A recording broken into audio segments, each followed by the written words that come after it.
Semua, Assalamualaikum warahmatullahi wabarakatuh. Oke, sesuai dengan agenda yang ada di silabus, hari ini kita membahas tentang fuzzy logic. Ya. Ada yang tahu definisi fuzzy logic? Atau sebelum masuk ke definisi, arti secara harfiah dulu. Fuzzy itu apa? Logic itu apa?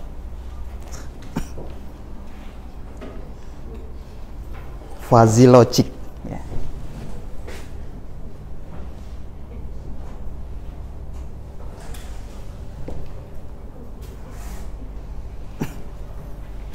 Ada yang tahu nggak?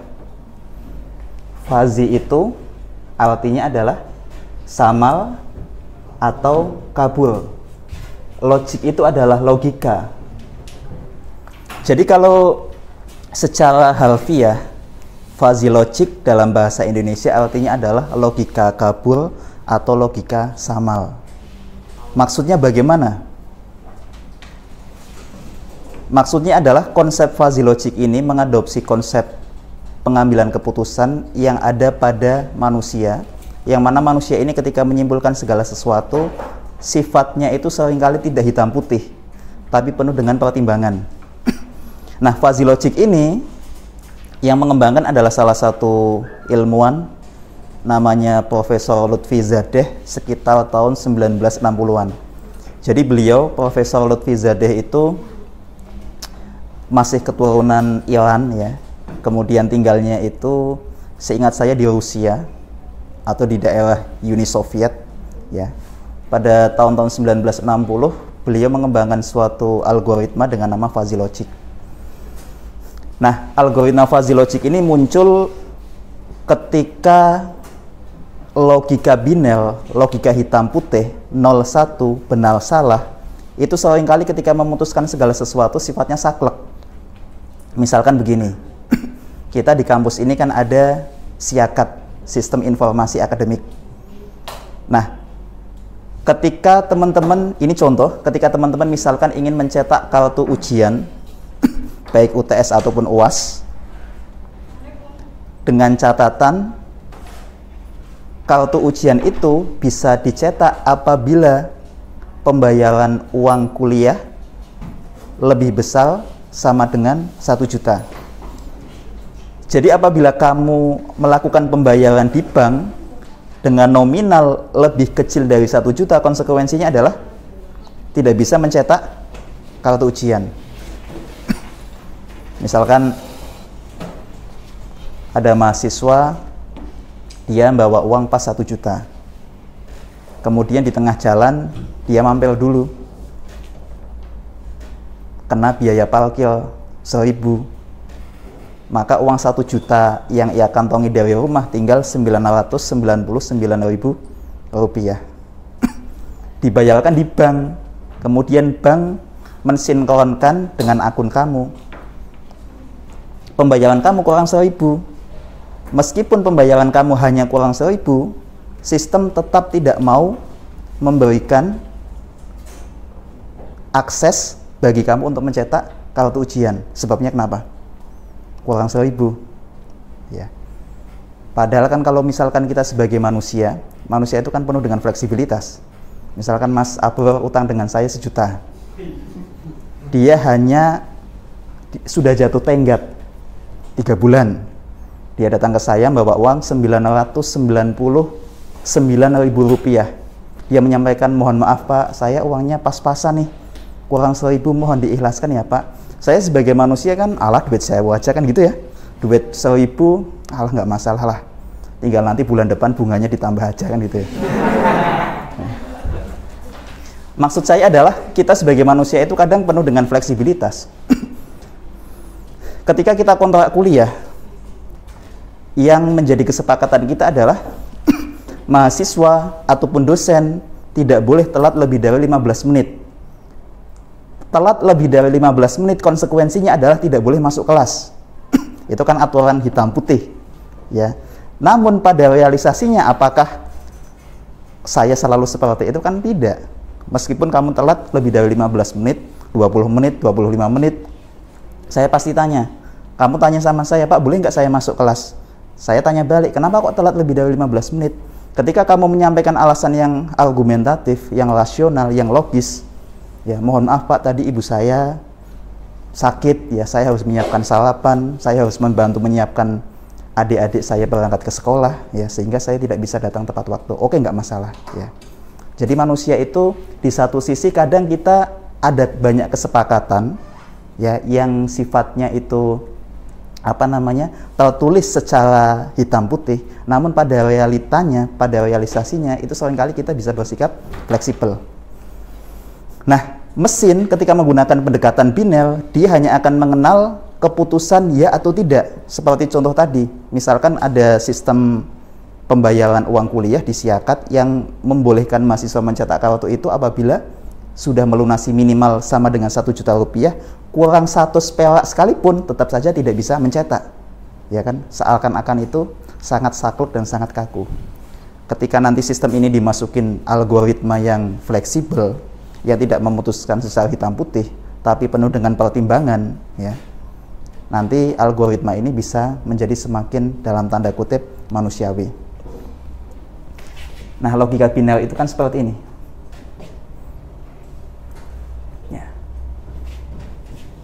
Ini biner. Sedangkan di antara angka 0 dan 1 itu ada nilainya. Dan fuzzy logic itu nanti akan bermain di wilayah ini. Ya. Ini nanti wilayah fuzzy logic. Selain fuzzy logic itu dinamakan logika samal atau logika kabul, dia juga seringkali disebut juga logika keabu-abuan, atau wilayah ini dinamakan sebagai wilayah keabu-abuan atau derajat keabu-abuan. Kenapa dinamakan dengan istilah keabu-abuan? Karena berada di antara wilayah 0 itu hitam, 1 itu putih. Jadi wilayah 0 hitam dan 1 itu putih, rentang nilai di antara hitam dan putih itu kan wilayah keabu-abuan. Sama halnya misalkan ketika saya tanya sama teman-teman semua, nanti malam bisa nggak kita kumpul bareng untuk membahas agenda persiapan kegiatan kemahasiswaan? Sebagian menjawab, bisa Pak. Maka ketika menjawab bisa, itu adalah suatu kepastian. Tapi ketika kalian menjawab, aduh Pak, saya belum bisa memberikan keputusan, ya, masih ngambang. Karena saya juga ada kegiatan dengan bapak dan ibu saya, acara keluarga penting, nanti saya kabarin kembali ya. Nah, keputusan semacam ini namanya keputusan yang sifatnya abu-abu kan?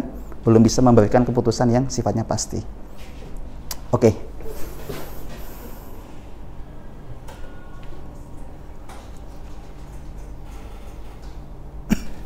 Nah, teman-teman lihat di slide, ini contoh yang kesekiannya. Contoh selanjutnya adalah misalkan ada kasus seleksi mahasiswa di suatu universitas. Salah satu syarat utama untuk bisa mengikuti seleksi ini adalah mahasiswa yang ingin ikut seleksi beasiswa, dia IP-nya minimal lebih dari sama dengan 3,0 dan hasil tes psikologinya lebih dari sama dengan 8,0. Ada dua mahasiswa, mahasiswa A IP-nya pas sesuai dengan persyaratan yaitu 3,0, sedangkan yang tes psikologinya itu 8,0. Mahasiswa ini otomatis memenuhi syarat minimal kan? IP-nya 3 dan tes psikologinya 8. Kemudian muncul mahasiswa yang kedua, mahasiswa B. IP-nya 2,99999 ya. Sedangkan tes psikologinya itu di atas standar minimal yaitu 8,5. Ketika menggunakan logika biner, logika hitam putih, keputusannya adalah mahasiswa B ini tidak bisa. Padahal hanya kurang 0,0000 sekian, 0,0001. Ya. Yang dirasakan apa? Wah, sistemnya kurang adil nih. Padahal kan tes psikologinya 8,5 lebih dari standar minimal. Kenapa tidak dikombin saja? Kenapa tidak dihitung ulang? Nilai tes psikologi misalkan dimasukkan sedikit ke nilai IP-nya. Ya. Nah, nanti domain semacam ini, wilayah-wilayah semacam ini yang memang bisa memberikan keputusan yang mendekati tepat, ya, keputusan yang tidak saklek, ini adalah wilayahnya fuzzy logic, ya. Sampai di sini ada yang mau ditanyakan? Jelas ya? Jadi ini konsep awal dari fuzzy logic.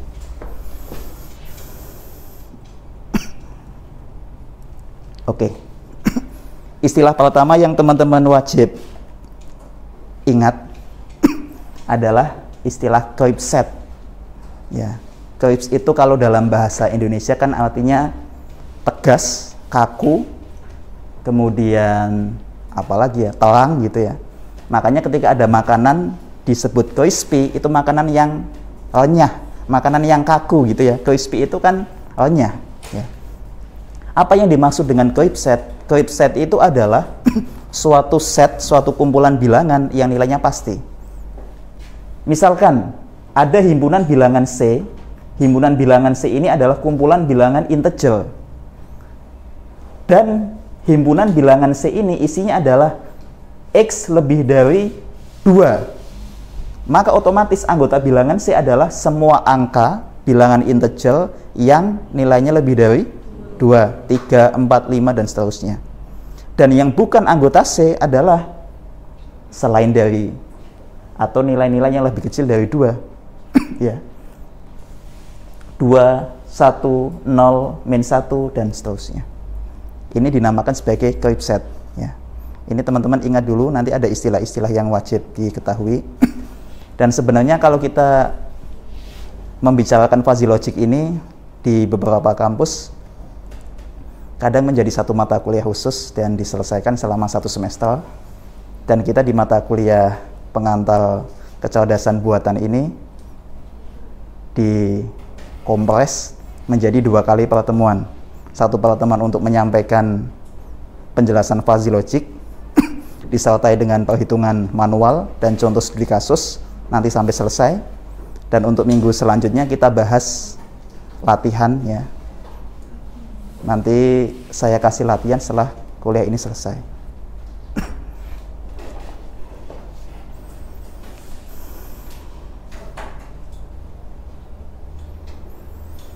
Nah, yang kedua adalah fuzzy set. Fuzzy set ini adalah lawan dari Coibset. Kalau Coibset itu himpunan bilangan yang sifatnya pasti, kalau fuzzy logic itu, fuzzy set itu adalah kebalikannya. Nilai fuzzy set itu berada di rentang 0 dan 1. Makanya kalau nanti kita masuk ke perhitungan manual matematik fuzzy logic, kita menghitung nilai derajat keanggotaan fuzzy, nilai yang dihasilkan kamu itu lebih dari 1 atau lebih kecil dari 0, sudah pasti hasil perhitungan kamu salah. Karena hasil perhitungan fuzzy itu di antara 0 dan 1. Coibset, kemudian yang kedua adalah fuzzy set.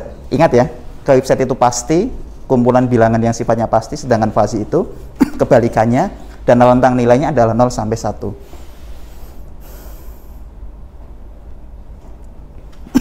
Contoh, ada himpunan bilangan X dalam satuan tahun. Jadi X itu ini 5 tahun, 10 tahun, 20 tahun, dan seterusnya. Ini dinamakan sebagai Coibset, himpunan bilangan Coibs. Yang kedua adalah ada fuzzy set ya. Ada 4 fuzzy set, balita, dewasa, muda, dan tua. Kemudian di dalamnya ada nilai, di dalam tabel ini ada nilai. Ada nilai 0, ada nilai 0,8, ada nilai 0,5, dan seterusnya. Nah, teman-teman mungkin bertanya, nilai ini nilai apa sih Pak maksudnya? Gitu kan? Maksudnya begini, cara membacanya. 5 ini kan dalam satuan tahun. Ya. Ketika ada manusia usianya 5 tahun, kemudian dia dimasukkan ke dalam kategori balita, nilainya sama dengan 0, maka maksudnya adalah usia 5 tahun itu dengan nilai 0 sudah pasti dia bukan termasuk kategori balita. Kenapa sebabnya? Balita itu kan artinya bawah 5 tahun. Kalau sudah lebih dari sama dengan 5 tahun itu sudah bukan lagi masuk kategori balita. Apalagi 80 tahun ya, itu sudah pasti bukan balita ya. Kenapa ini diisi 0 semua? Karena usia-usia ini 5 tahun, 10 tahun, 20 tahun, sampai 80 tahun adalah semua kategori usia yang tidak masuk ke dalam kelompok balita, sehingga nilainya 0. 0 itu adalah pasti bukan. Kecuali kalau misalkan di sini ada X 3 tahun, X 2 tahun, pasti nilainya bukan 0. Bisa 0,8, bisa 1, bisa 0,9 dan seterusnya. Contoh, usia 20 tahun ketika dimasukkan di kategori dewasa, dia memiliki nilai 0,8. Maksudnya apa? Usia 20 tahun dia dianggap dewasa itu sekitar 80%. 0,8 itu sama dengan 80%. Jadi ada kemungkinan 0,2 atau 20% dia tidak masuk kategori dewasa. Tapi begitu usia 40 tahun, 50 tahun dan ke bawah, nilainya 1 semua, itu dianggap sudah pasti usia ini nilainya 1 atau pasti dia sudah dewasa. Sampai sini paham? Paham. Begitu juga yang nilai-nilai ini ya, sama membacanya. Pertanyaan kedua, nilai-nilai ini didapatkan dari mana? Dari mana? Ada yang tahu nggak?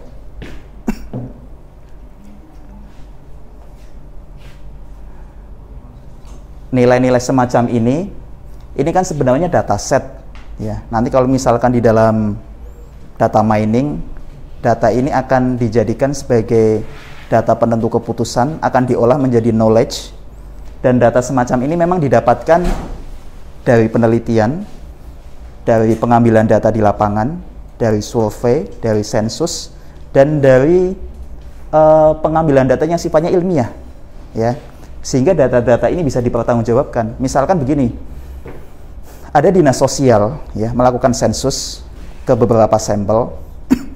Nah, ketika sudah dilakukan perhitungan statistik dasar misalkan, didapatkan nilai kalau untuk usia muda kategori 20 tahun ya, usia 20 tahun ketika dimasukkan ke kategori muda berdasarkan hasil perhitungan dinas sosial tadi, itu nilainya sama dengan 0,8.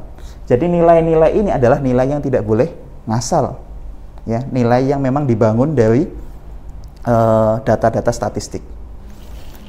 Mungkin kamu akan tanya, Pak, ketika saya ingin latihan atau ingin uji coba, boleh nggak saya menggunakan data yang bukan data dari hasil penelitian atau dari hasil survei, hasil sensus, boleh nggak?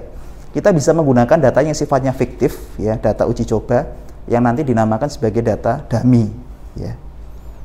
Namun ketika kita akan membuat data-data dummy semacam ini, kita pun tidak boleh menggunakan data yang di luar batas kewajaran. Misalkan usia 80 tahun, kamu isi di sini 0,5. Mungkin ke usia 80 tahun itu ada kemungkinan 50% dia itu balita? Ya nggak mungkin. Ya, kamu nggak bisa berargumen, Pak, tapi usia 80 tahun itu cuma bubuk di ranjang tok, ya itu kasuistik, maksudnya itu nggak masuk kategori ini ya. Nggak bisa kamu samakan itu dengan balita. Ya. Sampai di sini bisa dipahami ya? Ya, pembacaan tabel ini. Oke.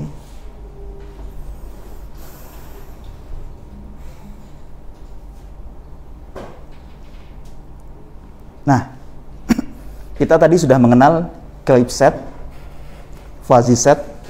Yang ketiga adalah membership function, fungsi-fungsi keanggotaan.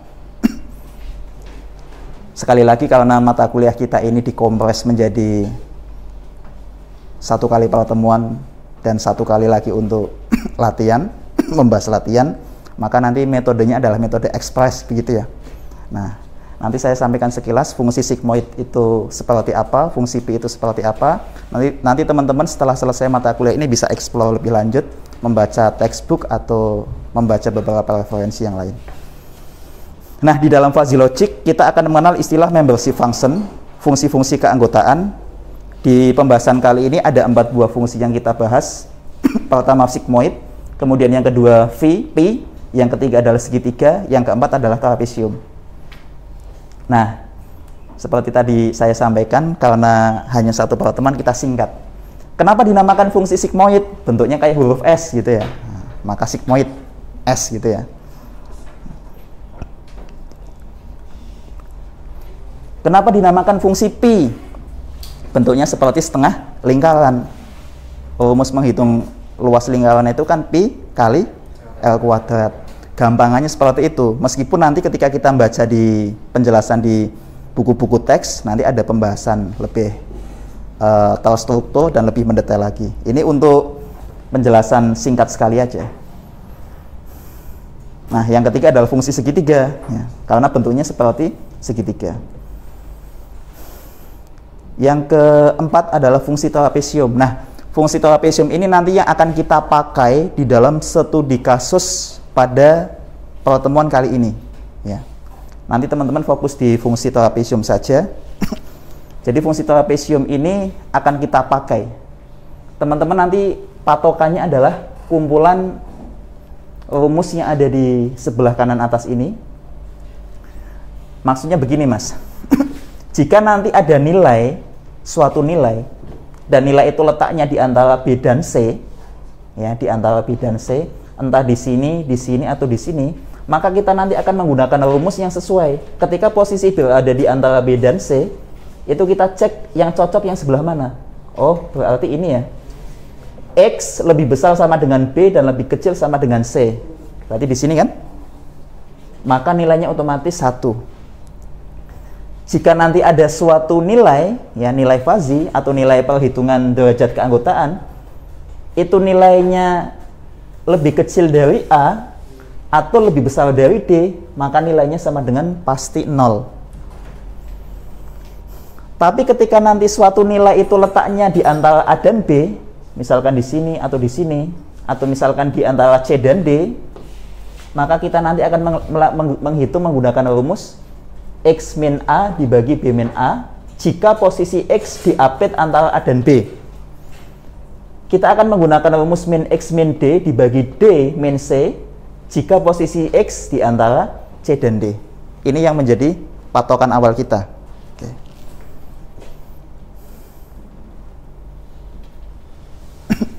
Yang keempat, istilah yang keempat adalah variabel linguistik. Ya. Variabel linguistik ini variabel kebahasaan. Contohnya misalkan saya masuk kelas, kemudian saya mengambil remote AC, kemudian saya pencet 16 derajat Celcius. Ya. Setelah itu saya mengatakan, oh suhunya menjadi sejuk ya. Nilai 16 derajat Celcius ketika saya mencet tombol remote AC, kemudian saya mengatakan suhunya sejuk, maka penggunaan bahasa suhu sejuk itu adalah contoh variabel linguistik. Karena sejuk itu memiliki rentang nilai misalkan 16 derajat Celcius sampai 20. Ya. Saya masuk kelas, kemudian saya mengatakan suhu di dalam kelas ini panas.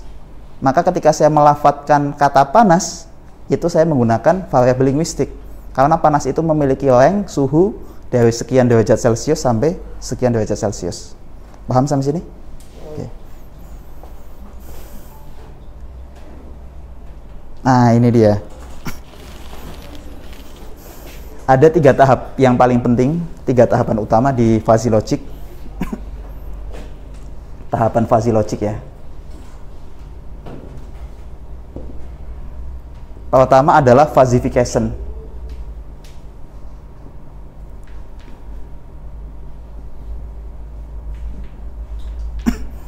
Fuzzification ini nanti dia melakukan konversi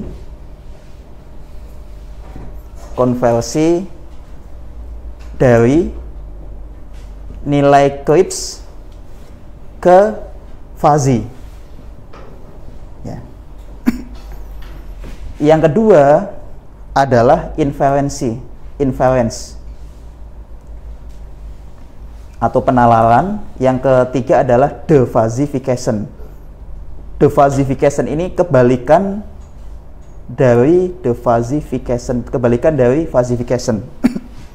Sama dengan istilah misalkan humanisasi, ya, upaya melakukan usaha-usaha kemanusiaan. Maka lawan dari humanisasi itu adalah dehumanisasi, ya, nilai-nilai kemanusiaan dihancurkan. Nah, itu kan istilah de itu kebalikan atau istilah yang sifatnya antonim ya. Oke, kita bahas satu-satu. Teman-teman lihat gambar di depan. Ini yang nanti menjadi pegangan kita semua. Tahap pertama fuzzification. Nanti fuzzification ini mengubah clips input menjadi fuzzy input. Dan nilai fuzzy input ini adalah nilai tadi yang nilainya di antara 0 dan 1. Kemudian nilai dari fuzzy input ini akan dimasukkan ke dalam tahapan kedua, yaitu inference, penalaran. Dan inference ini nanti berisi fuzzy rules ya, aturan-aturan fuzzy. Nanti kita bisa menggunakan beberapa metode, Mamdani, Sugeno, atau Sukamoto. Hasil inference ini juga sama, nilainya masih berupa nilai fuzzy, nilai antara 0 dan 1. Ini nilainya sama antara 0 dan 1, ini juga sama. Ya. Karena ini masih nilai belum bisa dibaca dengan pasti, maka wajib dibalik nilai fuzzy diubah menjadi nilai clips. Maka kita butuh tahapan yang ketiga, yaitu the fuzzification, mengubah nilai fuzzy menjadi nilai clips. Ya. Awalan inputannya clips, maka hasilnya juga clips. Nah, teman-teman semua mungkin belum punya bayangan abstrak, maksudnya bagaimana ya Pak? Nah, nanti kita akan bisa memahami dengan lebih baik lagi ketika masuk ke contoh studi kasus ya. Oke, ini fuzzification sudah saya jelaskan.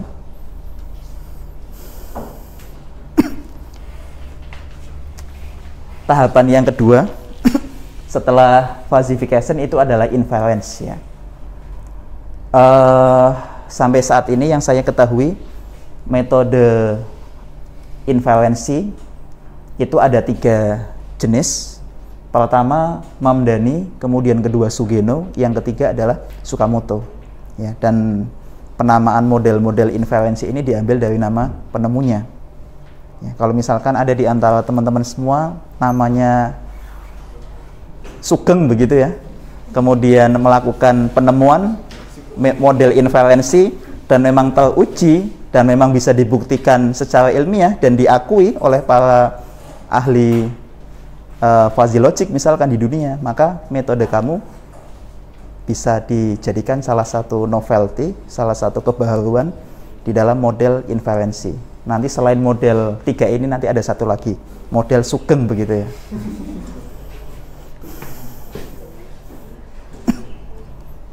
Nah, di hari ini kita nggak membahas 3-3-nya, kita nanti fokus di Mamdani saja ya.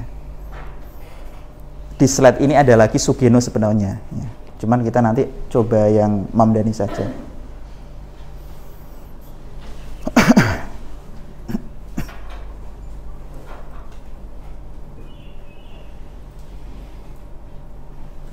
Nah, tahapan yang terakhir adalah the fuzzification. The fuzzification ada beberapa metode. Kalau tadi inferensi ada 3, Mamdani, Sugeno, Sukamoto, maka di dalam tahapan yang ketiga the fuzzification ini ada 5 metode ya.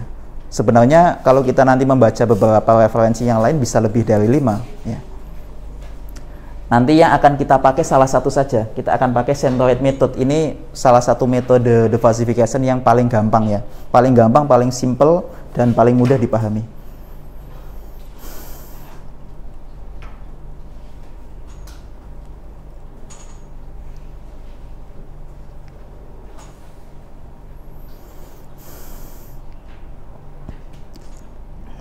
Nah, kita masuk studi kasus.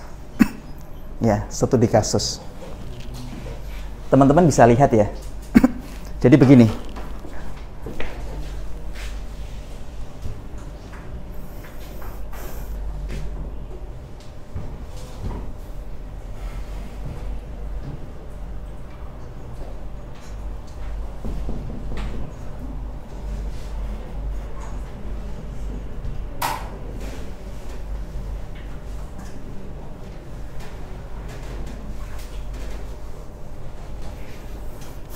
Jadi studi kasus ini adalah ada suatu alat penyiram tanaman otomatis ya, namanya adalah sprinkler system ya, yang mana di dalam alat ini dipasang 2 sensor. Pertama sensor suhu udara, kemudian yang kedua itu adalah sensor kelembaban tanah. Jadi dia otomatis bisa membaca pada saat itu suhu di sekitarnya berapa, kemudian kelembaban tanahnya berapa. Nah, di sini suhunya adalah, tak tulis di sini ya, 30 suhu 37 derajat Celcius, kemudian kelembabannya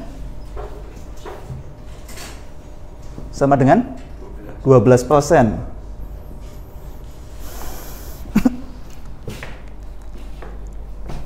Mungkin teman-teman akan mengatakan begini, Pak, kan kita bisa buat alternatif dari alat semacam ini. Misalkan kita buat alat yang sejenis, cuman dia tidak melakukan otomatisasi. Misalkan jam 12 siang nanti dikasih timer, jam 12 siang pas ketika waktu di timer itu menunjukkan waktu jam 12, maka otomatis kerannya itu akan membuka dan melakukan pengaliran air selama 10 menit. Kalau sudah sampai 10 menit nanti kerannya akan nutup. Bisa nggak dibuat model sprinkler sistem semacam itu? Bisa kan? Nanti jam 4 sore juga sama. Ketika sudah jam 4 sore, keran akan membuka, kemudian mengaliri lagi selama 10 menit. Solutif tidak? Solutif atau tidak? Tidak. Kenapa tidak? Alasannya kenapa? Tidak sesuai kebutuhan. Maksudnya gimana?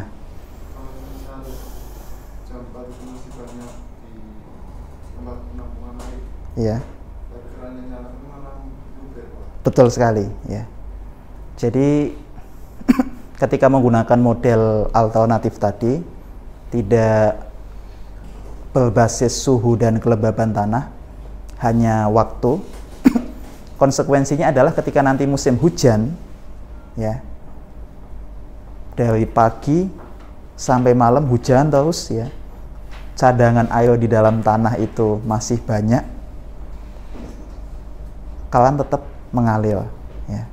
Maka nanti bisa seperti orang makan sudah kenyang, dia dipaksa makan terus, bukan semakin dia sehat, ya, malah semakin apa, Mas? Malah bisa berbahaya. Begitu juga sebaliknya, ketika musim kemarau, tidak ada air hujan, cadangan air di dalam tanah itu sedikit atau bahkan tidak ada. Ketika menggunakan model tadi, jam 12 nyala, jam 4 nyala, 10 menit, kebutuhan untuk konsumsi air tanaman itu kurang, ya. Tapi kalau menggunakan model sprinkler system, selama suhu dan kelembaban tanahnya itu di bawah ambang batas minimal, maka otomatis sprinkler system ini akan melakukan penyiraman otomatis sesuai dengan kebutuhan waktunya.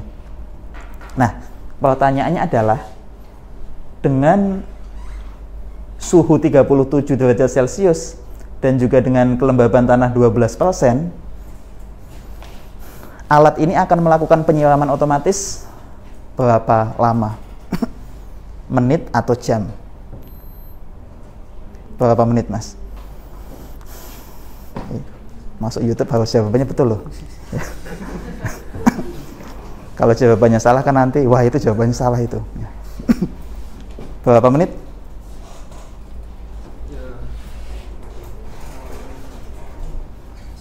10 menit. Berapa menit? Tergantung luar airnya, Pak. Bisa airnya dibawakan banyak ya 5 menit. 5 menit. Mas Abel, ya. Berapa menit? Berapa menit? 10 menit. Mas 10 menit, ya. Kamu, Mbak, berapa menit? 7 menit. Kamu, Mbak? 5 menit. Kamu? 15. Nggak tahu. Jawaban yang betul adalah? Nggak tahu. Ngapain kamu jawab 5 menit, 7 menit, 10 menit, 15 menit, 25 menit? Kita kan di sini belajar sains, ilmu pasti. Fuzzy logic memang dia sama-sama. Tapi ketika menentukan nilai itu ya harus pasti. Saya tanya sama kamu, kenapa kamu jawab berapa tadi? 7 menit. Kenapa? Kenapa 7 menitan? Pengen aja. Nah, kecuali kalau mata kuliah kita ilmu kebatinan begitu ya, nah, itu nggak usah ada perhitungan matematis. Ilmu kita kan ilmu pasti, meskipun domainnya adalah fuzzy logic yang tidak pasti. Ya, tapi hasil yang nanti akan diputuskan itu ya pasti ada perhitungan matematisnya. Dan jawaban yang betul adalah jawaban punya Mas tidak tahu. Jadi memang ada kalanya jawaban yang betul itu adalah jawaban tidak tahu. Ya. Nanti kalau ujian tulis Mas ya, jawabannya apa tidak tahu gitu. Nanti kalau kamu menjawab tidak tahu, nanti saya kasih komen. Ya, saya kasih nilai bulat, saya tulis juga. Saya juga sama tidak mau tahu menahu gitu ya. Jadi memang betul jawabannya adalah tidak tahu. Kecuali di dalam kepala kamu bisa menghitung dengan cepat, kamu bisa menghitung falsification, inference, defalsification, keluar hasilnya dalam sekian detik gitu ya, memproses. Ya. Ada yang bisa seperti itu? Nah, saya kira tadi menggunakan tadi di kepalanya. Oh, ternyata pakai batin ya. Nah, oke.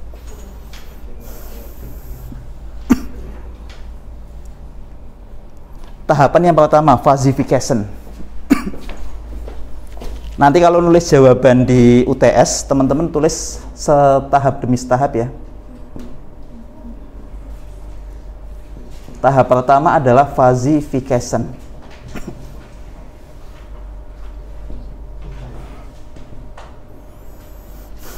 Falsification definisinya apa tadi?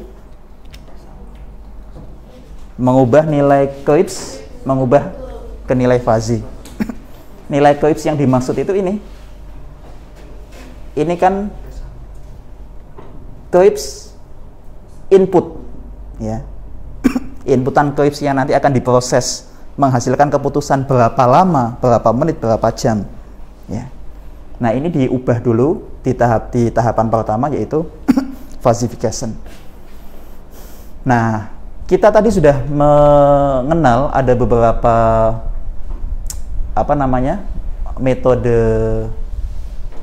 metode apa itu namanya? Membership function ya. Fungsi sigmoid, fungsi pi, fungsi segitiga dan fungsi trapesium.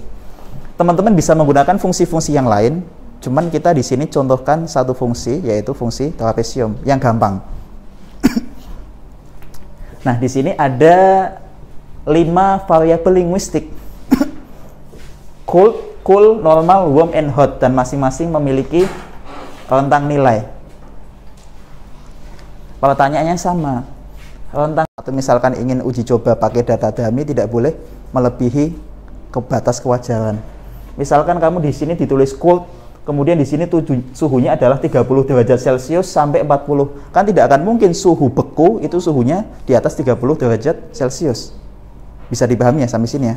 Maksud nilai-nilai ini tidak boleh asal ketika kita ingin membuat data dummy. Nah, yang kedua, dari mana nilai 1/3 dan 2/3 ini? Jawabannya?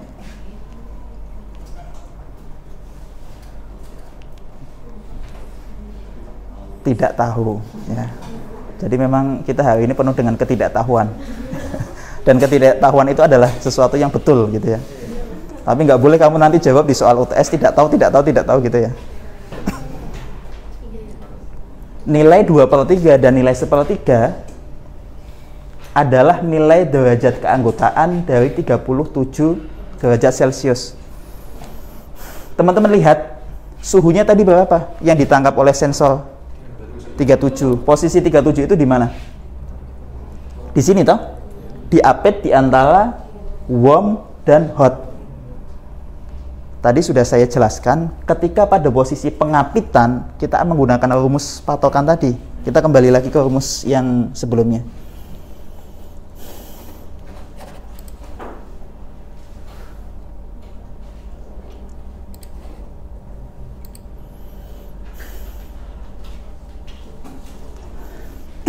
Oke, ini dia, kita pakai rumus ini. X min A dibagi B min A ketika posisinya diapit di antara wilayah A dan B. Jadi ketika diapit di wilayah ini Mas, kayak gini ya, yang posisi seperti ini, maka kita menggunakan rumus ini. Paham? Ketika nanti posisinya itu diapit di antara C dan D, maka kita menggunakan rumus yang ini. Nah, nilai 37 itu diapit di antara wilayah semacam ini dan wilayah pertemuan ini kan, warm dan hot. Ya. Maka dihitung masing-masing. Berapa nilai derajat keanggotaan warm dan berapa nilai derajat keanggotaan hot. Masing-masing punya nilai. Dan nilainya tadi 1/3 dan 2/3. Kita akan kembali lagi, kita hitung.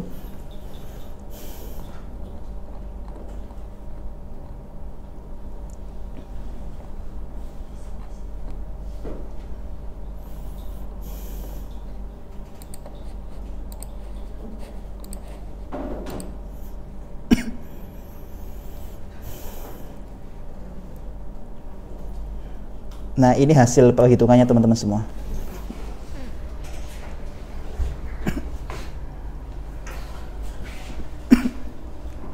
Berarti nanti teman-teman hitung pertama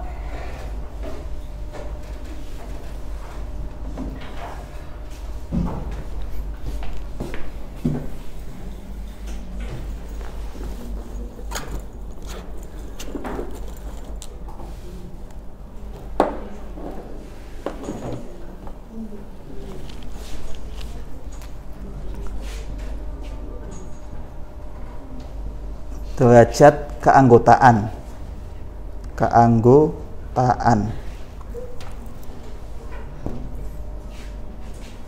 Pertama punya warm, yang kedua adalah miliknya hot. Dihitung menggunakan rumus itu. Min X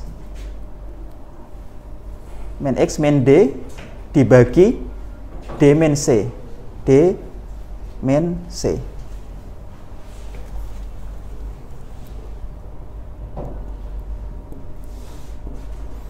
X-nya itu kan 37 ya. Min D. D-nya berapa? 39. Dibagi D min C 39 min 36. Oke, saya gambarkan aja di sini ya. Di mana nih? Nah, sini wes.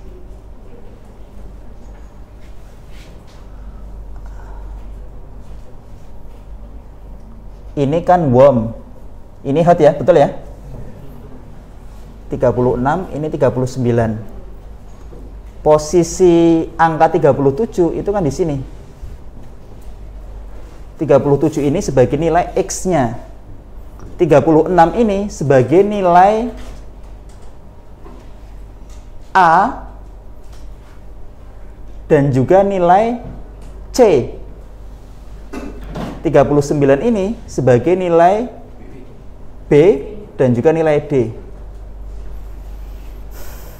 Kita hitung lagi yang hot.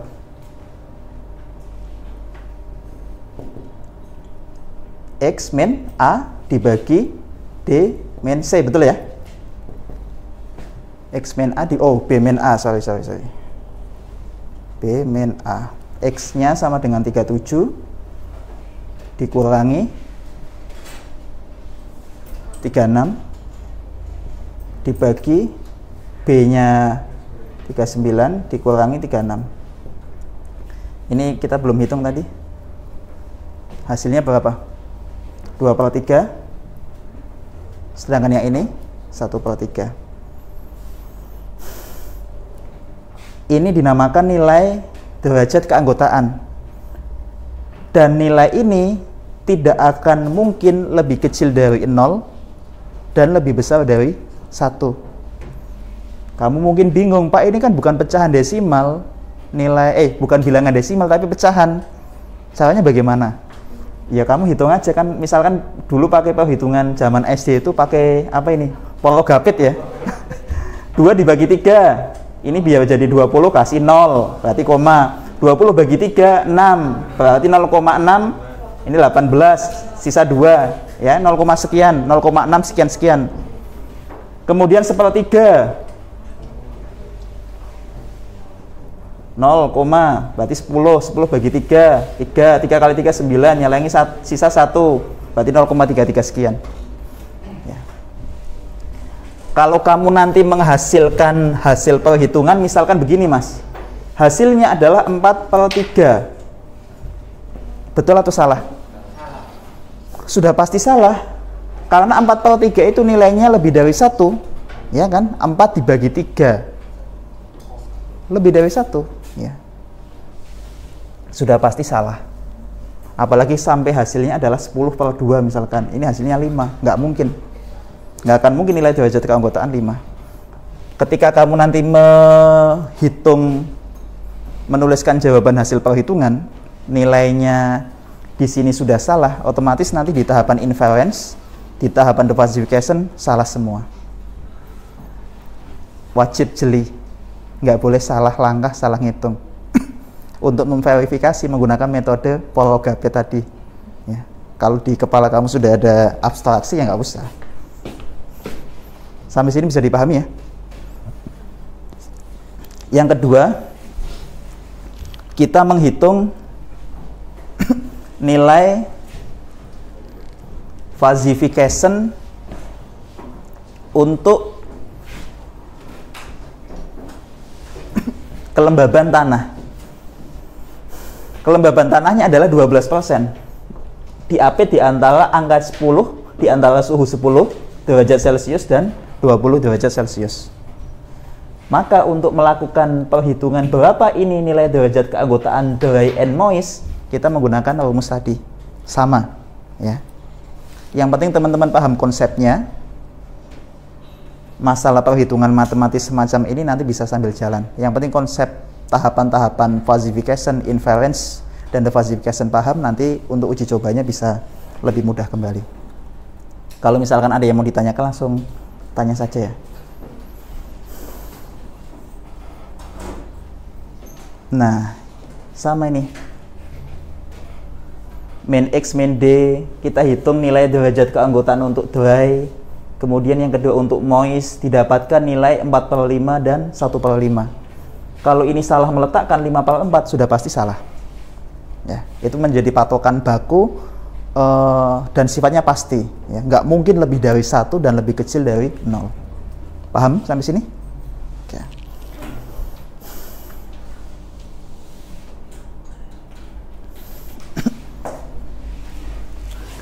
Ini langsung tak tulis saja, dry hasilnya 4/5, sedangkan moist hasilnya 1/5.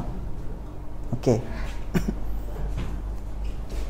Ini dinamakan sebagai fuzzy input. Ya. Fuzzy input. Nilai derajat keanggotaan warm 2/3, hot 1/3, dry 4/5, moist 1/5. Kalau nanti ujian betul sampai tahapan ini sudah dapat nilai 30 ya. Kalau ada 3 tahapan kan, 30, 30, 30, total 90, 10 untuk bonus ya.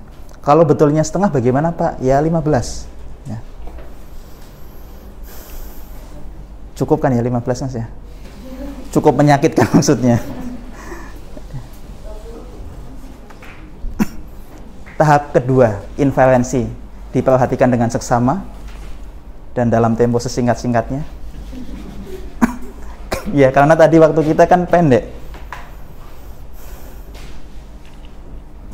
Oke, tahapan yang kedua adalah inferensi, sama kita membuat fungsi trapesium. Nah, inferensi ini berkaitan dengan apa yang diinginkan, apa yang akan dicari, apa yang akan diputuskan.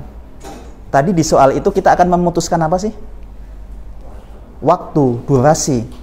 Nah, waktu itu kan pakai satuan bisa menit, bisa second, bisa satuan yang lain kan? Nah, kita di sini pakai satuan menit. Di sini dibagi ke dalam 3 trapesium, short, medium, dan long. 20 menit, 28 sampai 90 menit. Ya. Dan hasil tadi, hasil ini fuzzy input ini nanti akan bisa dipakai untuk bisa menentukan hasil di dalam tahapan inferensi.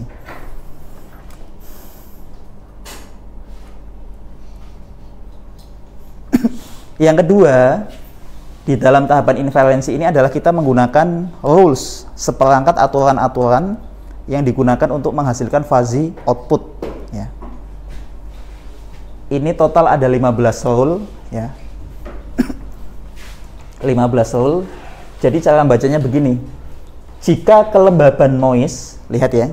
Jika kelembaban noise, if kelembaban noise and suhu cool, ya. Ulangi, if kelembaban noise and suhu cool, then durasi medium, ya, maka durasinya adalah medium. Medium itu berapa? Tadi kan sudah ada rentang nilainya masing-masing, gitu ya. Sama juga teman-teman tanya, Pak, nilai-nilai ini dari mana sih? Jawaban saya sama seperti jawaban sebelumnya, ya. Jadi nilai-nilai semacam ini idealnya memang didapatkan dari sebuah kepastian by research, ya. Saya mau tanya sama kamu, tabel ini menghasilkan berapa rule? Berapa rules, berapa aturan yang dihasilkan? Berapa? Tadi betul jawabannya berapa? 15. Kok tahu 15? 3 kali 5, ya, sama dengan 15. Ada yang jawab 3 kali 5 = 15? Ya. Nanti kalau dipecah menjadi if and then, nanti seperti ini ya. If suhu cool and kelembaban dry, then durasi long.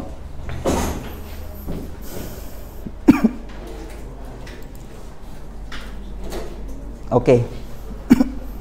Kita di sini akan menggunakan model Mamdani. Teman-teman ingat ya, jadi di dalam inference itu digunakan rules, ya. Kemudian yang kedua ada penggunaan model.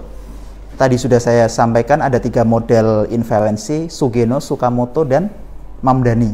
Kita hitung yang Mamdani dulu, ya. Nah, di dalam model Mamdani itu ada 2, jadi ada sub-subnya lagi ya. Di dalam model Mamdani ada 2 metode inferensi, clipping dan scaling, ya. Dan di sini kita akan menggunakan metode clipping, ya, karena lebih mudah diimplementasikan, ya. Jadi clipping itu yang dipakai ini, ya. Ini lebih mudah, ya.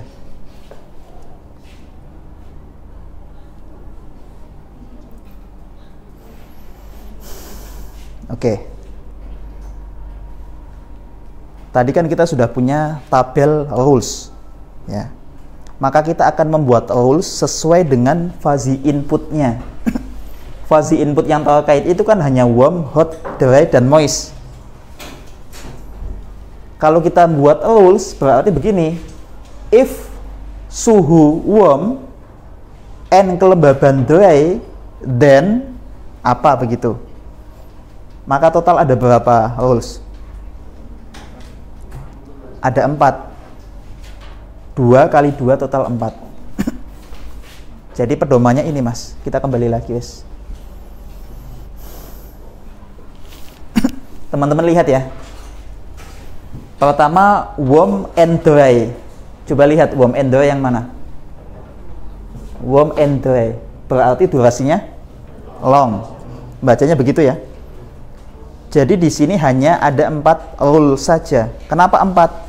Ya sesuai dengan fuzzy inputnya. Fuzzy inputnya kan yang berkaitan cuman ini toh. Ini kalau dibuat rules pasti total jumlahnya hanya 4. Gampangannya adalah ini menghasilkan 2 nilai, ini menghasilkan 2 nilai, 2 kali 2 4. Kamu nanti menjawab inferensi jangan sampai membuat rules itu lebih dari batasan ketentuan yang pastinya. Kamu misalkan nambahin lagi, saya nggak mau 4 Pak, mau 6 saja, ya nggak bisa. Kalau 6 mau ditambahin apa? Nggak mungkin bisa.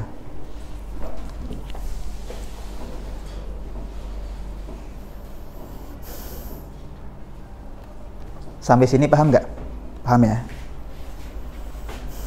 Teman-teman amati. Hot, warm, dry, moist, dry, moist. Sudah sesuai kan? Sudah sesuai. Nggak ada yang di luar itu kan? Kecuali kalau di sini saya buat if suhu cool. Salah atau betul? Salah. Kenapa? Fuzzy input tidak menghasilkan cool, ya. All yang dibangun di sini harus berdasarkan hasil fuzzy inputnya. Oke. Lanjut.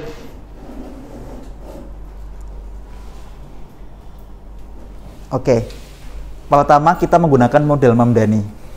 Di dalam model Mamdani ada dua metode inferensi Mamdani. Scaling dan clipping. Kita pakai clipping.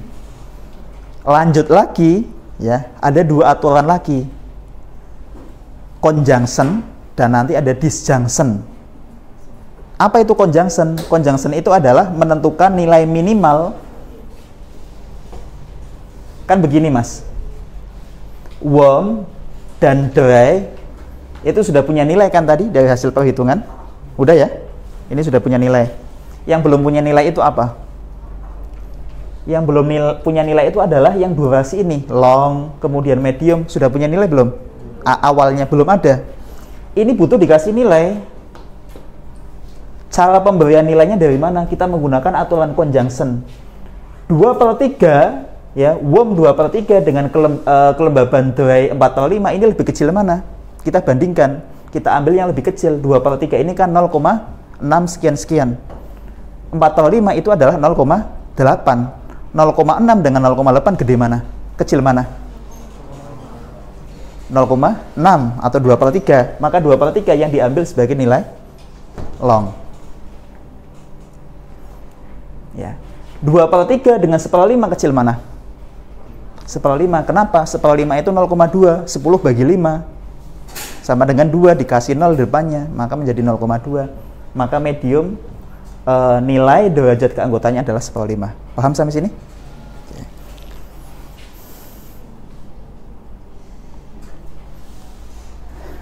Oke. Nah, sebelum ke sini saya lihat dulu nih. Nah, teman-teman amati, ini kan ada dua kali hasil durasi yang sama ya. Long, long, medium, medium. Kita ambil salah satu saja. Long yang mana yang akan kita ambil, medium yang mana yang akan kita ambil.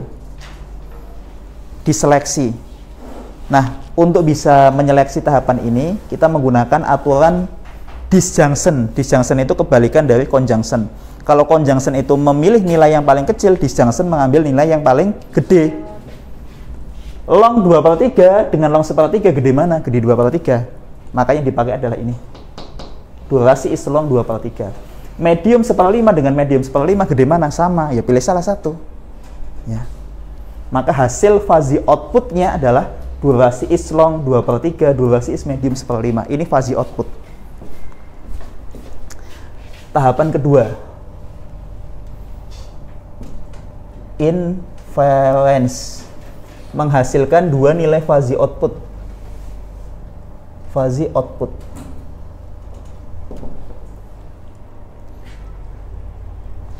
Long 2/3 dan medium 1/5.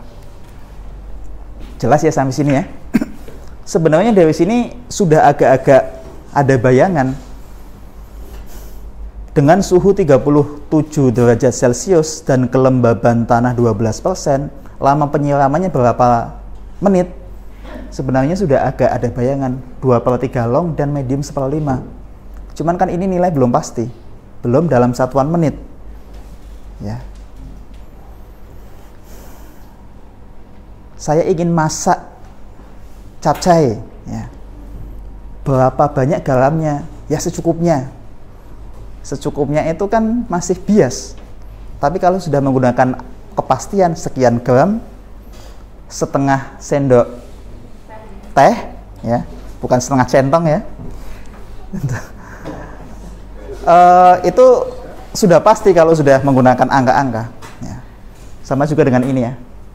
Long 2/3 dan medium 1/5 masih belum nilai clips ya, masih nilai fuzzy.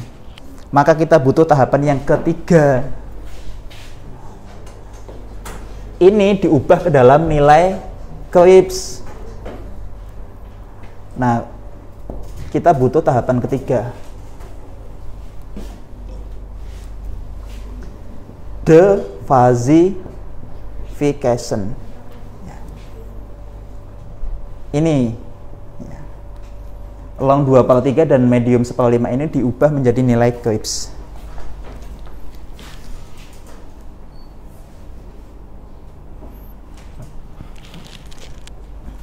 Tadi kan kita menggunakan metode clipping ya. Kita ambil wilayah yang medium 1/5 itu kita alsil, kemudian long 2/3 sama kita alsil semacam ini. Ini hasil fuzzy output atau hasil inferensi. Kalau ini Sugeno ya.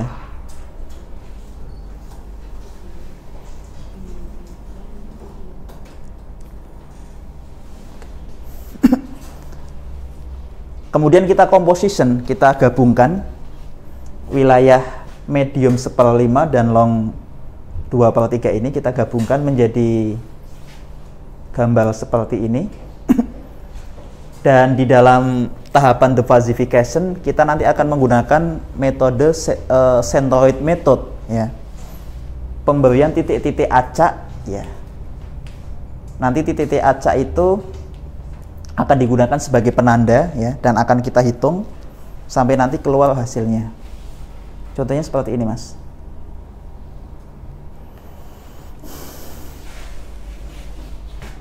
Oke. Ini kita kasih titik-titik acak ya, centroid ya, karena namanya centroid method kita kasih titik-titik acak. Ini total titiknya ada 5, maka yang sebelah sini juga 5 ya. Wilayahnya medium kita kasih titik 5, wilayahnya long kita kasih titik 5. Nilainya ini acak, bebas ya. Apakah harus 5? Tidak, boleh 4. Boleh sini 4, boleh sini 4. Oke. Ini berarti nilainya adalah 24, 28, 32, 36, 40 ya. Ini juga sama. Berapa nih? 48, 60 dan seterusnya ya. Kalau sudah kita memberikan titik-titik acak, kita bisa menghitung menggunakan rumus. Nah, ini dijumlahkan saja. Semua titik-titik acak ini kita jumlahkan. Tadi kan ada titik 24, 28 dan seterusnya dikali 1/5. Kenapa dikali 1/5? Karena nilai 1/5 itu adalah nilai derajat keanggotaannya medium ya. 48 ditotalkan semua titik-titik acak di wilayah long dikali 2/3. Kenapa dikali 2/3? Karena nilai derajat keanggotaannya long. Dibagi, ini totalnya ada 5, maka dibagi nilai 1/5 sejumlah 5 nilai. 1, 2, 3, 4, 5. Ini juga sama, 5. Setelah dihitung, dibagi, didapatkan hasil 60,97 menit. Jadi, dengan suhu 37 derajat Celcius dan kelembaban tanahnya 12%, hasil penyiraman otomatis durasinya adalah 60,97 menit. Ini kalau menggunakan model Mamdani. Kalau beda model bagaimana, Pak? Beda model, beda hasil.